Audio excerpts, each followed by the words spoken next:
ubwo waguye ngo kabaye ariko ngewe ntabwo ariko mbibona biterwa n'icyo umuntu yita kugwa bivuga ngo niba umuntu icyo yita kugwa ari ukuba kuri social media yakubonyeho deje ukiza atarumva n'icyo uvuze ahita avuga turiya nawe byarangiye kuko naho aguteze n'icyo yita kugwa kuko hari n'abantu n'ubundi utabona utabwira ngo umutumire nko mu kiganiro runaka ngo mutumiraze uwo muntu rero nicyo yita kugwa ahita kubona ko waguye ntabwo wamubuza rero kubibona gutyo kuko niho amaso yareba niko ari burya umuhanga yaravuze ngo ujye wirinda kuvuga ubabaye kugira ikintu ujye wirinda ikintu uvuze ubabaye ikindi wirinda ikintu uvuze wishimye kuko icyo kintu hari igihe amarangamutima agutera kuvuga ari ukuntu umuntu yishima akagaba kandi akagabiza adafite niyo ishobora guca urwo rubanza kandi n'Imana ubwayo n'uyu munsi wa none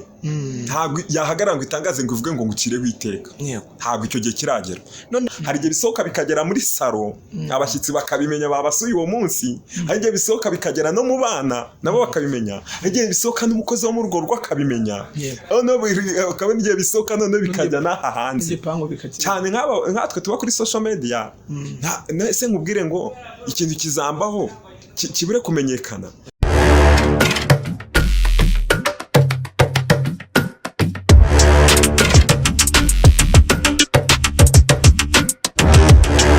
Yes, tubaye ikaze mwese mukurikiye Isange TV, amahoro y'Imana abane namwe aho muherere ku mpera z'isi zitandukanye, wanyabaye mu gitondo gira igitondo cyiza, waye nijoro ugire ijoro ryiza. Hanyuma abantu mwese mudema kudukurikirana, mukurikirana ibiganiro byacu, ndavuze ngo Imana ibaha umugisha, nari mvuze ngo urwaye Imana gukize kandi utarafite amahoro mu mutima Imana yaguhe. Ni Isange TV. Hanyuma utarakora subscribe ikore tujye tubana mu biganiro bitandukanye, share, like, comment, usangize n'abandi. Yes, mbere ya kamera zacu turahabona umutumirwa Imana twemereye ko twaganira muri aya masaha. Turagusuhuje mugabo. Muraho neza. Mbere yuko twagira ibintu tuvuga cyangwa twagira ibintu dukora, reka tubane tuguhikaze wibwira abantu badukurikiranye ahari ntago rwa mbere bakubonye kuri iyi channel. Hanyuma mbere yuko tuguha ikaze turagira ngo tukubaze kuri iyi mihanda biri kubera kuri iyi mihanda.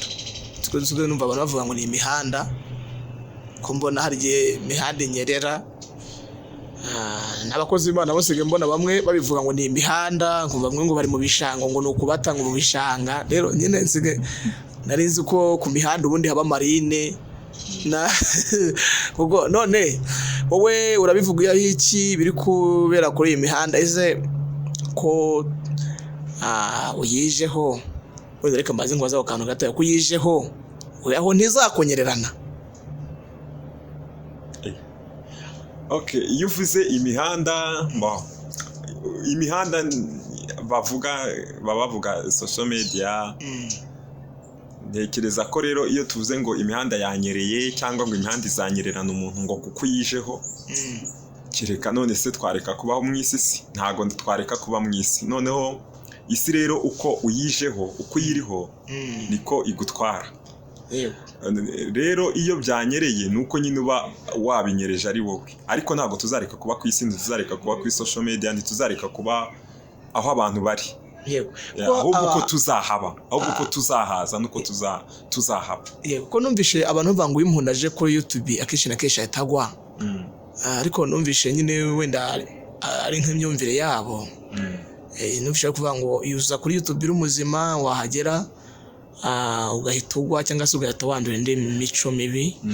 Nk'abo tugenda tubona baza batangira ari bazima, batangira bavuga bafite ivuga butumwa rizima, tukabona mbese muri make tukabona baje bari bafite intego yo kuba ibintu byose bacisha kuri channel yabo byakoba ku muntu, ariko bigatangira ahubwo bikaza kurangira tubonye ibintu ari kuvuga byabi bisenya abantu bitabyubaka abantu.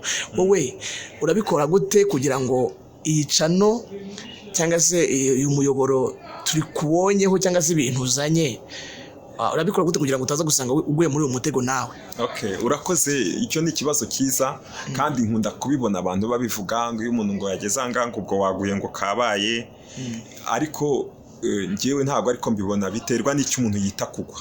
Bivuga ngo niba umuntu icyo yita kugwa ari ukuba kuri social media yakubonyeho deje ukiza atarumva n'icyo uvuze ahita avuga ati uriya nawe byarangiye kuko naho aguteze n'icyo yita kugwa kuko hari n'abantu n'ubundi utabona utabwira ngo umutumire nko mu kiganiro runaka ngo mutumire azi uwo muntu rero nicyo yita kugwa ahita kubona ko waguye ntabwo wamubuza rero kubibona gutyo kuko niho amaso yareba niko ari urabona hari n'umuntu buriya hari n'abantu baba mu ntara akabazi ko ngo Kigali nta gakiza kabayo akikubona uturutse i Kigali agahita avuga ati akabona ko nta gakiza i Kigali nta bantu bakishijwe babayo sinzi abantu nigeze kuvuga babivuga urugero rw'umuntu ngo wari umuvugabutumwa akunda kubwira abantu nyine ngo ntibakijijwe mbese yakubona hari ukuntu umeze mu mutwe kavuga ati umva ntukijijwe agakunda kubwira abantu ngo mujye mukora neza imisatsi gutya na gutya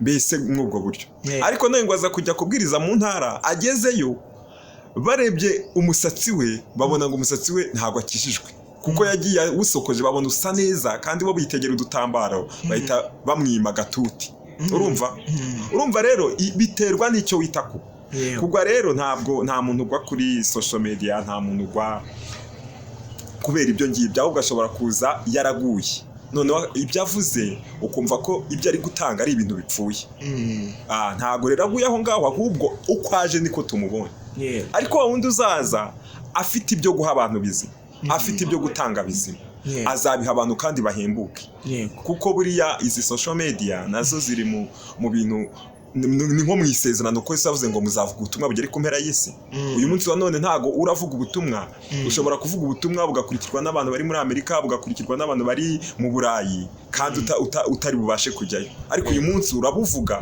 uri aha ngaha mu Rwanda umuntu uri mu Burayi abukurikirana kandi akizwe rero urumva yuko birimo n'isezerano bivuze ngo ibyaha abanyabyaha bazavuga bigere kure ariko n'abavuga iby'Imana bavuga bigere kure rero ntawe uzaza kuhagwa ahubwo ukuje niko tuzakwakira hanyuma wenda icyo waruvuze ngo umuntu ashobora kuhagera yari muzima akahagera akagwa ni nkuko n'ubundi yaba ari n'ahandi hasanzwe ni nkuko wakumva umuntu yari ariwe mu mwaka ushize yaravugaga Imana neza ukumva ngo nta kivuga Imana neza na social media zitaraza urabizi ko abantu basubiraga inyuma cyangwa umuntu ukumva acitse intege umuntu ntiyanywaga inzoga umunsi arayinywa umuntu ntiyasambanaga umunsi ngo tukumva ngo asigaye asambana ibyo ni ibintu bisanzwe kuva isi yaremwa urakoze cyane Imana iguha umugisha kubwo kudusobanurira neza hanyuma ngushimiye kubw'amagambo uvuze y'ubwenge kiraba ngo umuntu uguye ubundi yaba yarasanzwe aguye ahubwo icyo cyiciro agezemo kiba gitwikuruye uwo yari ari we muri we imbere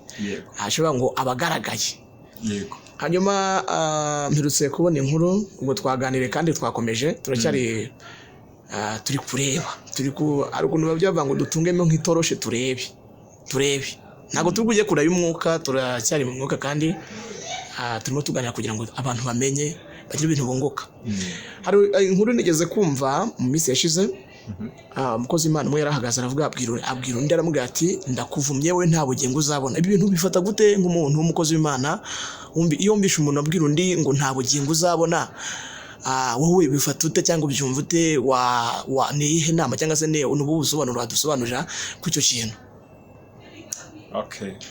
yego yanjyewe ku bwanjye mbona ari ikibazo cyo kutamenya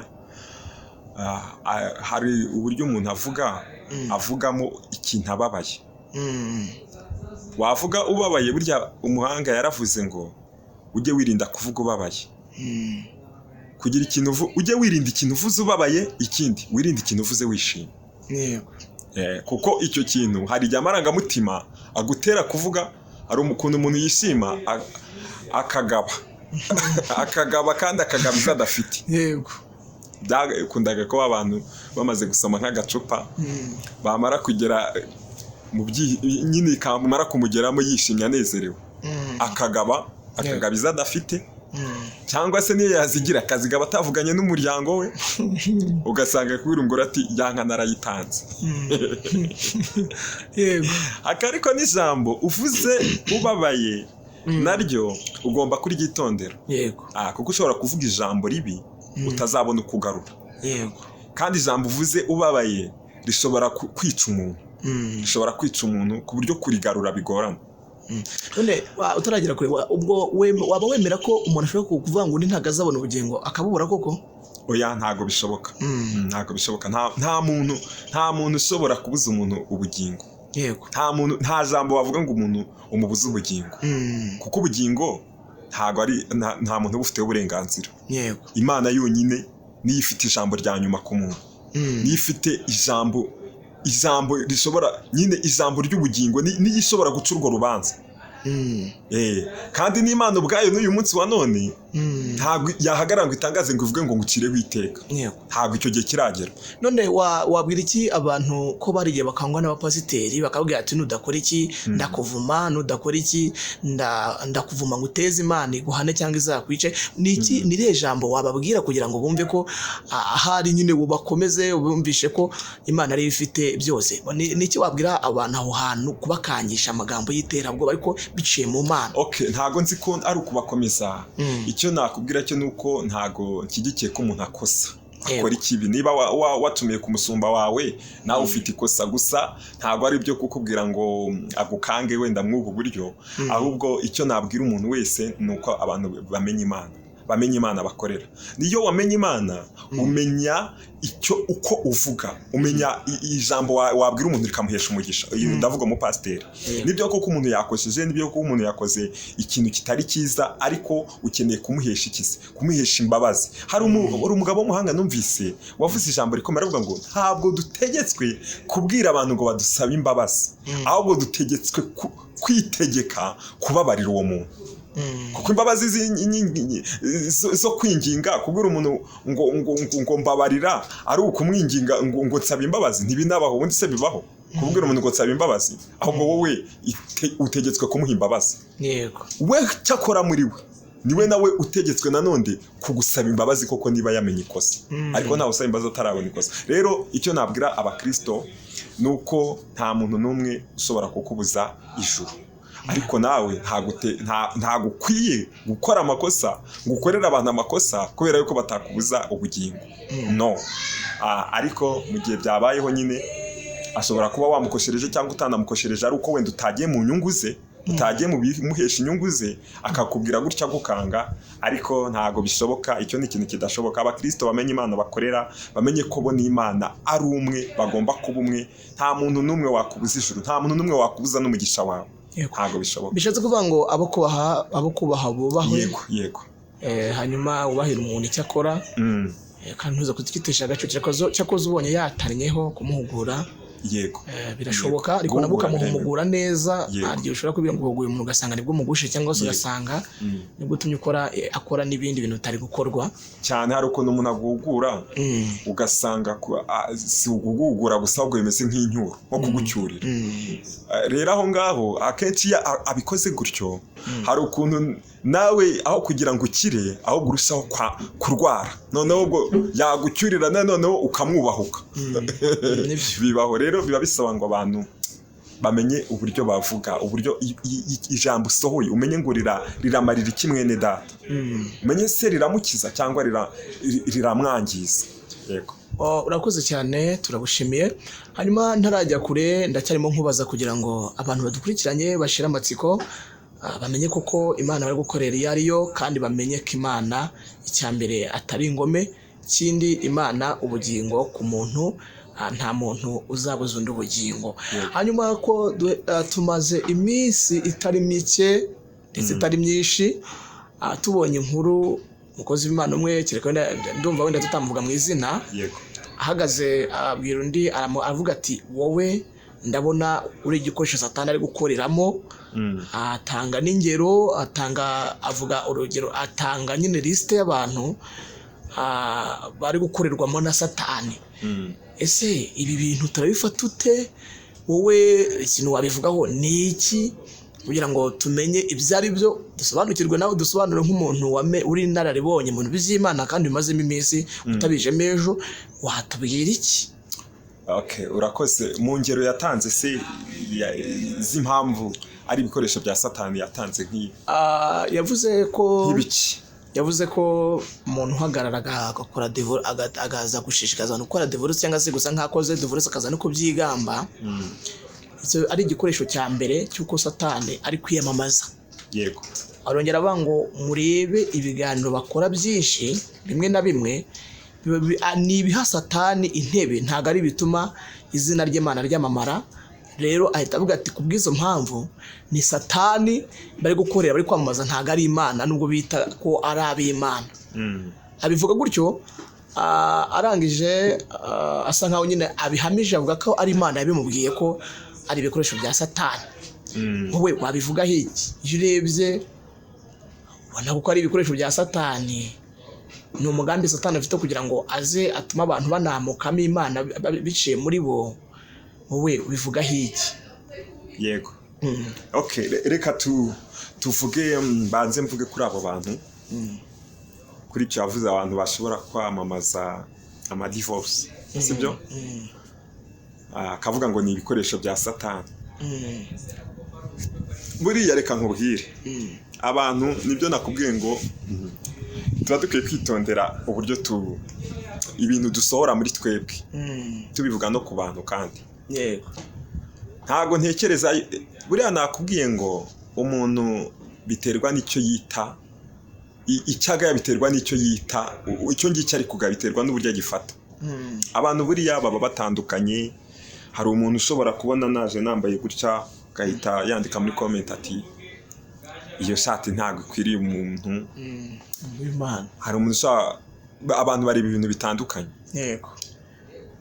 Umuntu wose wamugirira uti ashobora no kubivuga gutyo, wenda akavuga ati wari ukwiye kuzambaye ikote nk'umukozi w'Imana, wenda ntazi uko n'ishati wenda umuntu yayitiye.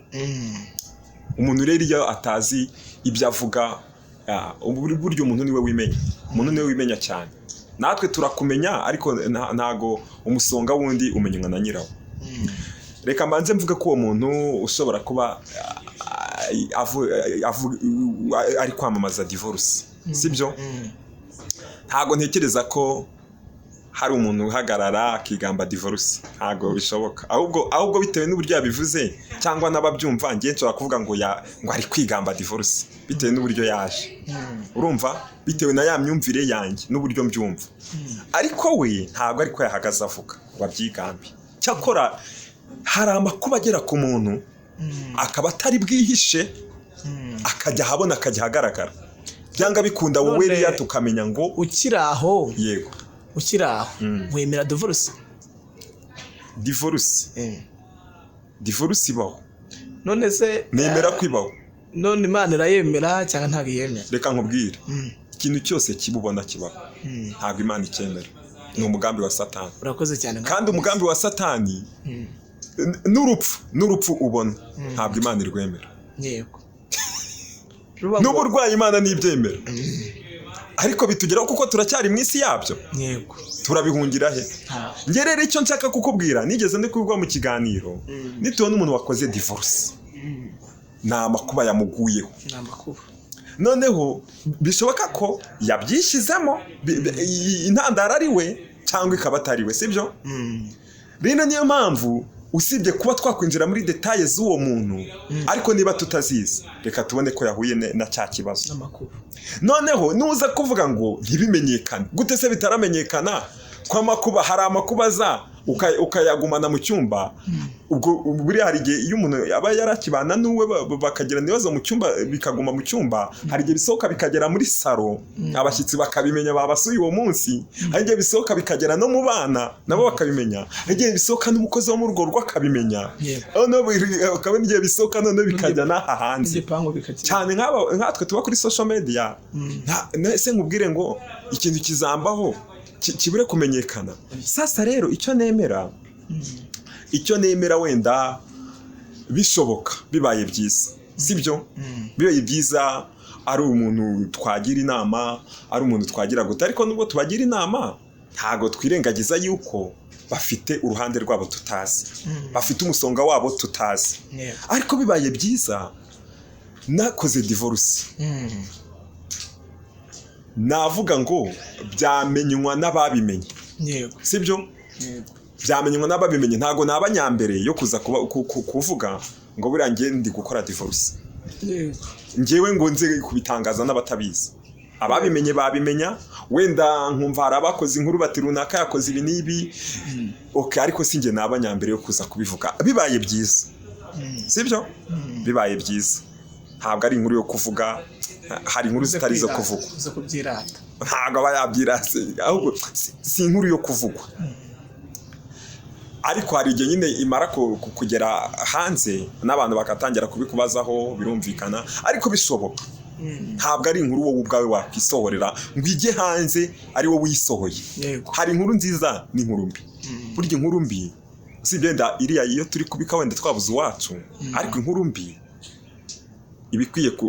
ibikwiye kugoma hirya urakoze cyane hanyuma ubundi najya ngo tumare amatsiko ariko tugarutse nanone ku wavuze ngo umuntu ni umukozi wa shitani ni ngo abantu ni ibikoresho byiza bya satani buriya Eliya satani nanone hari ukuntu iyo tugena abakozi ba satani n'abakozi b'Imana reka nkubwire dukwiye kujya twitondera iryo jambo icyo nemera twese tugira intege nkeya sibyo nshobora kugira intege nkeya nawe urabizi kugira intege nkeya wikwihutira kuvuga ngo umuntu ni umukozi wa satani kandi ubwo urabizi ko mwese wenda muri abakozi b'Imana ariko intege nke z'umuntu wizigira igikoresho cyo kumuciraho iteka kuko uvuze ngo umuntu ni umukozi wa satani urumva ntabwo umuntu yaba umukozi wa satani ngo ejo abone umukozi w'Imana donc ubu gusa nkaho muciriyeho iteka savinga satani ahubwo nemera ko umuntu yagira intege nkeya ukavuga uti ko iki kintu wagize intege nkeya iki kintu ntigikwiriye ukacyara ariko utese uvuga ngo ni igikoresho cya satani none se wowe nacyagiye nawe wagize intege nkeya tujye tuza tuvuge ngo uri igikoresho cya satani no ahubwo wagize intege nkeya niho handi nakubwiye ngo hari ukuntu umuntu avuga ijambo rikica aho kugira ngo rikize wa wundi bavuze ngo ni igikoresho cya satani naza aravuga iki araza nawe akubiti duhore hehe muri ibyo ngibyo rero ntago nashyigikira tujye twitondera ibintu tuvuga ukiri aho ngaho watumara amatsiko ubundi satani akora ute Imana ikora ute kugira ngo abantu basobanukirwe ubwo ariye usanga umuntu atari gusobanukirwa uko Imana ikora nuko satani akora ubundi satani akorera he teriye ni iyihe teriye Imana ni iyihe ngewe rero mu ijambo rimwe yego satani akorera mu bitekerezo n'Imana igakorera mu bitekerezo urakoze cyane hanyuma Imana iguhe umugisha ko twumvishe Yesu avuga ngo muzamenyera ku mbuto bera tugira ngo dusoze kuri iri jambo ariko kugira ngo tumare abantu urujijo yego yaravuze ngo tuzamenyera ku mbuto bera kandi mu bihe bizaza hazaduka abantu benshi abakozi b'Imana benshi nubwo atari ko cyitondeko zamumenyere ku mbuto bera ese wenda uyu mukozi w'Imana wavuze gutya acira abantu iteka aho suko yaba yabonye imbuto bari kwera gahita bita kari aba satani sibyo bageragendeyeho yes okay iryo jambo tuzamumenyera ku mbuto bera rero imbuto twera dusabwa kwera n'iz'umwuka kandi iyo umuntu yamaze kwizera Imana wabyawe n'umwuka imaze kubyarwa n'umwuka ntabwo ari imbuto zawe wera ngo ukore bino ngo weze imbuto Eliya cyangwa n'undi wese iyo tumubonye ari gukora imirimo myiza ntabwo uvuze ngo yeze imbuto nziza ntabwo ari imbuto nziza ahubwo iyo ni imirimo rusange y'abantu abizera n'abatizera bayihuriraho iyo tuvuga imbuto z'umwuka ni imbuto umwuka yerera muri twe bihera muri twe imbere hanyuma bigahereza ibitekerezo byacu muri kumva byamara guhereza niyo nakubwiye ngo Imana ikorera mu bitekerezo na Satani akora mu bitekerezo iyo bimaze guhereza ibitekerezo ibyo utekereza nibyo bijya mu bikorwa tukabibona uri kubikora ibyo utekereza ibyo utinda mutekereza rero iyo tumaze kubyarwa n'umwuka dutinda mu by'umwuka nk'uko ijambo ry'Imana rivuga ngo twebwe twita ku by'umwuka ntabwo twita ku by'umubiri ibigaragara noneho umwuka iyo twawutinzemo tugatekereza iby'umwuka no mubiri wacu ukora ibihwanye n'iby'umwuka hanyuma rero iyo uvuze ngo wenda ngo yaba barabonye nta mbuto bera nyine aho ngaho nawe ukwiye kumenya ese kuba umwana w'Imana yagize intege nkeya duhite dutekereza yuko ari kwera imbuto za Satani cyangwa n'intege nkeya arimo bivuga ngo bishoboka ko nta mbuto kuko bari kugaragarwaho nabyo birashoboka ariko ntago twahita nanone twemeza ngo nuko ngo nta mbuto bafite ahubwo bashobora kuba muri bo bafite wa mwuka ariko ibigaragara inyuma bahuye na ya makuba kuko amakuba twese ngo abantu bose turasa abana b'Imana n'abasatani bahura n'ibyago tugahura nabyo barasonza tugasonza bakira tugakira twese urumva bivuga ngo niba umupagani yagira divorce n'umwana w'Imana ashagura nayo agahura nayo kuko Paulo ntabwo aba yarabyanditse avuga ibya divorce aziko bidashobora kubaho no mu bwisera ariko hari amategeko ari n'umurongo agize gute yatanze bizakorwamo rero birashoboka ko n'uwo yahuye n'icyo kibazo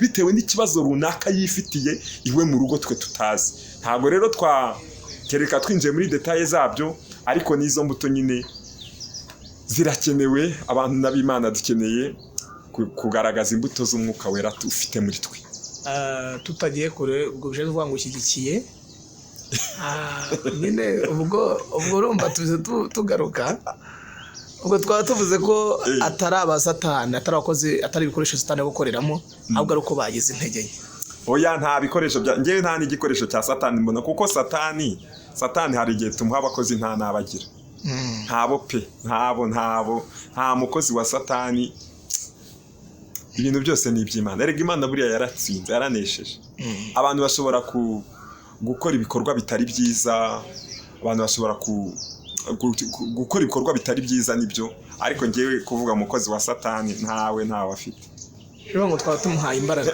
satani kwa turi kumuha izo mbaraga ntazo njyamo abantu buriya bakunda Imana nushaka kumenya ko abantu bakunda Imana cyangwa bizera Imana uzabirebe wenda uzabirebere uzajya ahantu umuntu yatashye yitabye Imana abantu buriya bakunda Imana abantu bubaha Imana gusa hari igihe Paulo yavuze ngo nifuza gukora ibyiza ngo ariko kibi kikantanga imbere kuko hari kamere imbamo hari kimbamo ariko mu by'ukuri abantu bakunda Imana ariko hari imbaraga zindi bakeneye guhura nazo za zindi z'icyababyaye guhura nazo kugira ngo bibyare n'imirimo bibyare n'ibikorwa byabo hanyuma dusoza twegereza ku musozo ni iki wabwira abantu ni inama wagira abantu aho abantu bari gufata bagasebanya kandi iyo dukorera ari imwe turi kujya mu ijuru rimwe niyo inama watanga kugira ngo n'abantu bumve ko Imana nyine yari urukundo kandi ikunze umuntu wese ishaka ko umuntu wese imubona ikamuronka niyo nama wagira abantu bari kugana muri uru rurembo cyangwa se n'umuntu wifuza kubizamo akumviraho kugira ngo yumve ko ahari kujya niyo inama wagira abantu turimo dusoza inama nagira abantu ntago nakubwira ngo hari icyo uzakora ngo abantu bere kugusebya cyangwa bakubone neza ahubwo icyo nakubwira wowe hari icyo wakora ukazi ukibona neza hura na Yesu umucyo wa Yesu nukugeraho nawe akumurikire nawe umurike hanyuma nuhura na Yesu uzibona muri we uzaba mwiza nkawe uzaba mwiza bitagombeye ko abantu bavuze ngo uri mwiza uzagenda wumva kuri mwiza bitewe nuko Yesu yamaze kukwihishurira hanyuma numara kuba mwiza nibwo uzagira imbaraga zo gutuma n'abandi baba beza nawe uzabasha kuvuga abandi neza uzabasha kubaho umucyo ukurimo rero icyo nabwira abantu bose bagerageze guhura na Yesu hari igihe bahuye n'abapasteri hari igihe wahuye n'abashumba bawe ariko uyu munsi wa none uhure na Yesu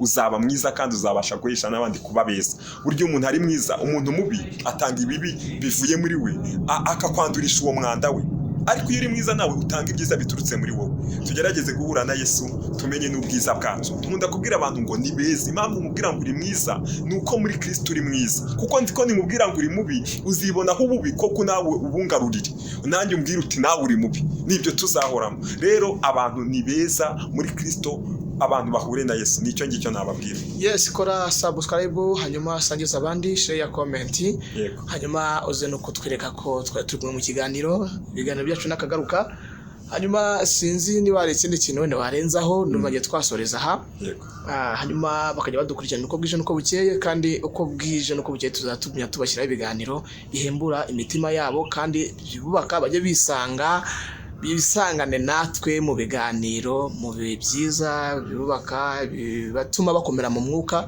murakoze niba hari ikindi kintu warenzaho oya ntacyo murakoze cyane murakoze